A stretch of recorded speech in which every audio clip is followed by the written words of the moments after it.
temannya.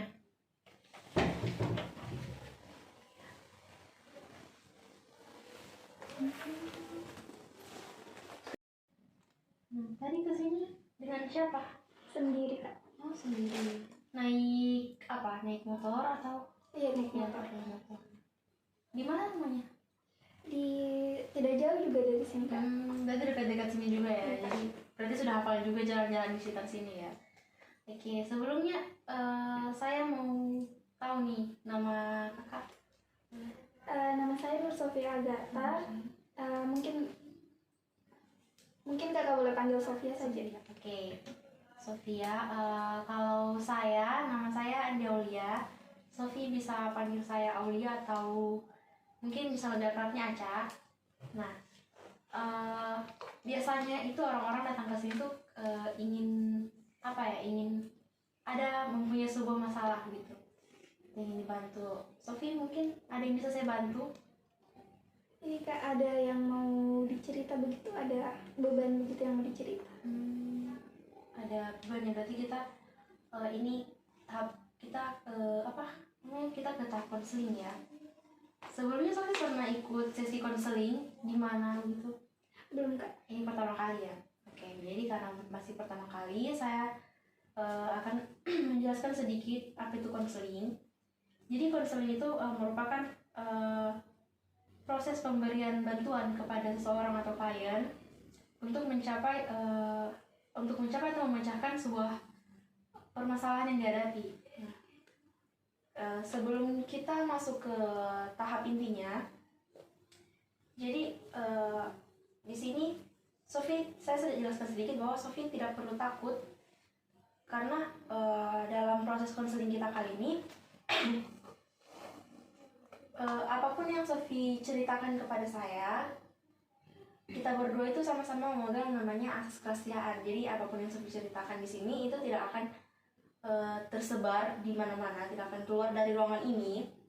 Kemudian saya berharap Sofi akan menceritakan masalah Sofi dengan sukarela, dengan secara terbuka tanpa ada paksaan dan tidak ada yang ditutup-tutupi.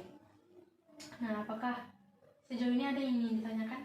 Belum ada Kak. Nah, kemudian kita di sini punya kontrak waktu, di mana kontrak waktunya itu ada 45 menit dan 60 menit. Setelah ini Sofi masih ada kegiatan lain atau gimana? Iya, kebetulan ada kegiatan habis ini Kak. Kegiatan apa kalau boleh tahu? Ada mau kerja kelompok sama teman. Kerja kelompok ya, berarti karena setelah ini masih ada kegiatan, kayaknya 60 menit terlalu panjang ya. Jadi kita pakai saja waktu yang 45 menit. Bagaimana? Apakah bisa? Iya, boleh Kak. Oke. Nah, bagaimana sekarang? Atau mungkin sebenarnya bertanyakan dulu tentang sebelum masuk ke proses konselingnya? Kayaknya belum ada Kak. Belum ada. Nah, kalau begitu bagaimana perasaannya? Apakah sudah siap mau menceritakan permasalahannya atau masih ragu-ragu? Iya. Sudah? Boleh Kak. Boleh? Oke. Mungkin apa permasalahan apa yang Sofi ada? Jadi saya di rumah merasa dipojokkan begitu Kak, kayak kurang dipedulikan sama orang-orang rumah. Dipedulikan sama orang-orang rumah ya. Orang rumah ini dalam tanda kutip itu orang tua kah atau saudara kah? Iya, sama orang tua, sama saudara juga. Sama orang tua sama saudara juga. Kalau boleh tahu Sofi berapa bersaudara? 3 Kak. 3 saudara ya. Sofi anak ke Pertama. Adik kedua sama yang anak ketiga itu umur berapa? Umurnya Atau selisihnya lah. selisihnya kalau yang kedua itu cuma 2 tahun, terus sama yang ketiga itu sekitar 7 tahun. Berarti bisa dibilang jarak usia itu sebenarnya tidak terlalu beda jauh ya. Adiknya cewek atau? Dua-dua laki-laki Kak. Oh, berarti Sofi ini anak pertama dari 3 bersaudara dan bisa dibilang salah satunya anak perempuan ya. Oke. Nah, di sini yang mau saya tanyakan terlebih dahulu, bagaimana hubungan Sofi dengan saudara? Kalau sama saudara itu kurang akrab Kak, soalnya sering bermasalah, sering sekali berkelahi di dalam rumah. Sering berkelahi ya. Kalau hubungan dengan orang tua seperti apa? Kalau hubungan sama orang tua juga kurang dekat begitu, karena orang tua lebih dekat sama adik-adik. Jadi saya kurang dekat sama orang tua, Kak. Di sini Sofi merasa antara Sofi dan saudaranya Sofi itu yang lebih dekat dengan orang tua itu saudara-saudaranya Sofi ya. Kenapa bisa sampai Sofi merasa seperti itu? Karena jelas sekali dari perlakuan orang tua sama saya dan sama saudara itu kontras. Jadi kayak bentuk kepeduliannya orang tua, terus perilakunya apa yang orang tua biasa lakukan itu berbeda. Jadi bisa dilihat perbedaannya bagaimana cara orang tua memperlakukan saya sama memperlakukan adik-adik saya, kan. Contohnya? Kayak misalnya saya butuh sesuatu, terus adik saya juga butuh, tapi sebenarnya saya lebih butuh sama sesuai. Anggaplah saya butuh handphone untuk belajar, terus adik saya tidak terlalu butuh karena dia masih punya handphone. Terus handphone saya sudah rusak, Kak. Terus yang lebih diutamakan itu adik saya. Jadi adik saya dulu dibelikan dan saya tidak dapat itu handphone itu, padahal saya lebih butuh.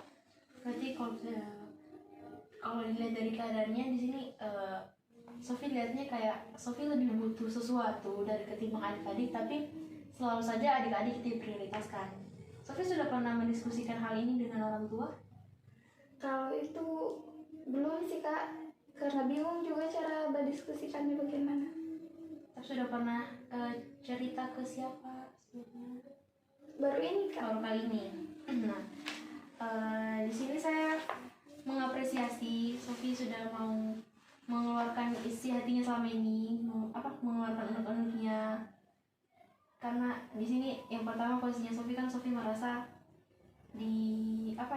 kayak dibeda-bedakan, bahasanya dibeda-bedakan. Kemudian kebutuhan yang Sofi sebenarnya lebih butuh, tapi ternyata adik-adik Sofi yang lebih didahulukan begitu. Apakah Sofi ada permasalahan lain selain yang tadi, atau mungkin dengan hubungan dengan saudara-saudaranya? Oh iya, karena saya merasa dibeda-bedakan, jadi hubungan saya sama saudara itu tidak akrab. Jadi ada perasaan kalau ketemu saudara itu bawaannya mau marah dan kayak kenapa dia harus dapat yang itu dan saya tidak dapat itu. Jadi saya lebih kemarah sama saudara-saudaraku, saya tidak terima. Kalau sikap adik-adik atau saudara-saudara Sofi ke Sofi sendiri seperti apa yang Sofi rasakan kamu? Kalau yang saya rasa mungkin karena mereka lebih dapat perhatian dari orang tua, jadi mereka lebih berani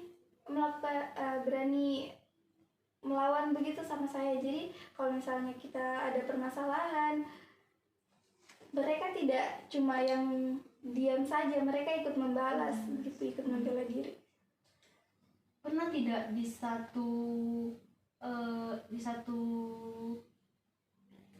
situasi Sofi kayak cekcok atau bertengkar begitu dengan saudara? Ada kan? Oh iya, sering. Terus orang tua bagaimana tanggapannya? Ya itu, orang tua kembali lagi dia, walaupun adik yang salah, adik yang memulai, tetap adik yang dibela. Oke, jadi sampai sejauh ini posisinya tetap orang tua ini di pihak adik ya, bukan di pihak Sofi. Nah, itu kan tadi sudut pandang dari Sofi sendiri. Nah, Sofi pernah tidak memikirkan bagaimana atau kenapa sampai orang tua itu seperti itu, orang tua Sofi itu sampai bersikap seperti itu? Kalau itu belum kepikiran sih, Kak. Oke, jadi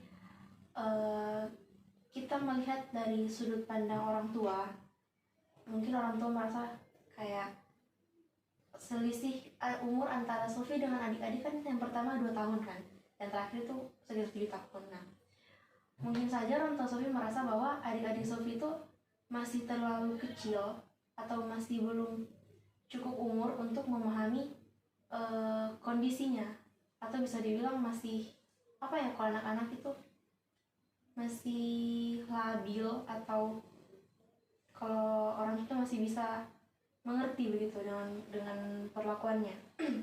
Sedangkan mungkin orang tua Sofi menganggap Sofi sudah cukup dewasa, sudah cukup besar untuk dapat memahami kondisi adik-adiknya. Jadi mungkin kan sering kita dengar bahwa stigma bahwa kakak harus mengalah sama adik-adik kan. Itu adanya stigma seperti itu karena dianggap kakak atau Sofi yang paling apa bisa dibilang tertua antara saudara-saudaranya, dianggap bisa lebih mengayomi adik-adiknya, lebih bisa memahami. Jadi kenapa, mungkin salah satu alasan kenapa orang tua Sofi bersikap seperti itu, karena itu tadi, orang tua Sofi merasa bahwa adik-adik Sofi belum mengerti dan Sofi sudah cukup bisa mengerti posisi Sofi sebagai seorang kakak. Nah, sebelumnya kan tadi Sofi merasa kayak dibeda-bedakan, dikesampingkan keinginannya, lebih dipentingkan adik daripada Sofi. Padahal kalau bisa dibilang Sofi lebih butuh kayak perumpamaan handphone tadi, Sofi lebih butuh tapi ternyata yang dikasih adik begitu kan. Nah, untuk hal-hal yang seperti itu Sofi sudah pernah diskusikan dengan orang tua tidak? Kalau diskusi belum ada Kak. Belum ada. Nah, mungkin bisa setelah dari sini atau kapan ada waktunya begitu dengan orang tua, Sofi bisa diskusikan, mulai kayak Sofi diskusikan sama orang tua tentang sikap yang selama ini orang tua tampilkan. Karena biasanya orang tua itu sebenarnya tidak juga orang tua sih, kadang orang itu bersikap itu di luar kesadarannya. Jadi mungkin kayak orang tua Sofi kan cuma ingin mengeluarkan kasih sayangnya, tapi apa yang anak-anaknya rasa itu berbeda. Apalagi posisinya Sofi anak perempuan sendiri, kemudian juga kakak untuk 2 adik laki-laki kan. Nah, mungkin Sofi bisa ajak bicara orang tua, ajak berdiskusi tentang bagaimana yang Sofi rasakan selama ini, bagaimana apa yang Sofi mau selama ini, Sofi bisa diskusikan. Kemudian juga mungkin alternatif saran dari saya saat ingin mengajak orang tua untuk berdiskusi. Mungkin Sofi bisa lihat dari situasi terlebih dahulu. Jangan, mungkin bisa saat ada suasana kumpul keluarga atau saat-saat senggang, karena biasanya itu berbicara di saat-saat seperti itu lebih bisa dengan kepala dingin gitu. Nah, itu tadi beberapa dari saya. Nah, kemudian tapi saya kembalikan lagi ke Sofi. Jadi bagaimana, apakah ada keinginan untuk melakukan pendekatan atau bicara dengan orang tua? Kalau keinginan itu pasti ada Kak. Ada, cuma mungkin kesempatannya ya belum ada. Jadi mungkin dari sini bisa dilihat kapan situasinya yang pas untuk bicara sama orang tua. Jangan juga orang tua pulang kerja capek-capek sudah bicara. Jadi pasti kalau posisinya seperti itu tidak akan terselesaikan dengan damai gitu. Jadi dicari kapan waktunya yang pas. Nah, mungkin dari Sofi sendiri sebelumnya sudah ada kepikiran kayak solusi seperti apa yang Sofi akan hadapi untuk menghadapi masalah ini? Kalau setelah saya dengar apa yang Kakak jelaskan dari tadi, saya kepikiran mungkin pulang dari sini saya mau ajak orang tua untuk diskusi. Untuk diskusi ya, mungkin bisa juga diajak sama adik-adiknya supaya kalau kumpul semua kan lebih enak, supaya adik-adik juga mengerti gitu. Apalagi kan tadi Sofi bilang karena merasa dibela sama orang tua, jadi adik-adik kayak agak lebih berani begitu sama Sofi. Nah, jadi mungkin adiknya bisa diajak juga supaya bisa dikasih pemahaman juga gitu. Nah, bagaimana, apakah masih ada yang ingin disampaikan, masih ada yang ingin diceritakan? Kayaknya sudah tidak ada Kak. Tidak ada ya. Bagaimana perasaannya setelah menceritakan, bisa dibilang keluh kesahnya tadi tuh? Kalau perasaan saya agak sedih, lumayan lega Kak, karena saya bisa dapat sudut pandang yang baru dari Kakak. Jadi pemikiran saya tentang bagaimana perlakuannya orang tua dan adik-adik itu lebih terbuka lagi. Terbuka ya. Oke. Nah, mengingat waktu kita yang tinggal sekitar 6 menit lagi dari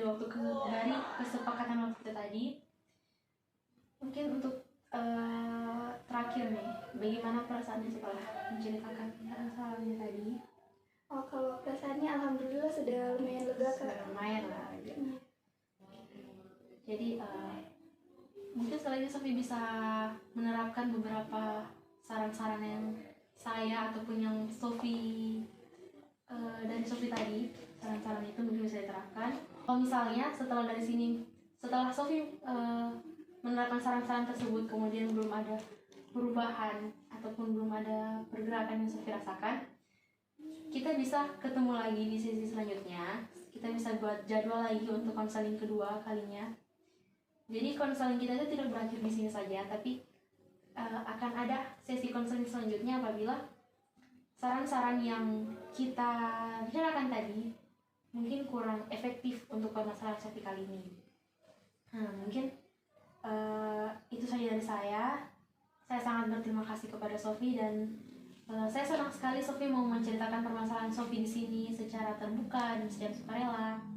Saya berharap setelah ini Sofi tidak lagi merasa dikesampingkan, atau setidaknya Sofi merasa bahwa adalah kesetaraan atau bagaimana layaknya seorang kakak dengan adik-adiknya gitu. Bagaimana juga perhatian orang tua ke Sofi. Saya harap apa yang Sofi inginkan begitu juga akan Sofi dapatkan seperti itu. Mungkin cukup dari saya. Oh iya kak, terima kasih banyak atas bantuannya kak. Terima kasih. Oh iya, jadi saya pamit kak. Santai.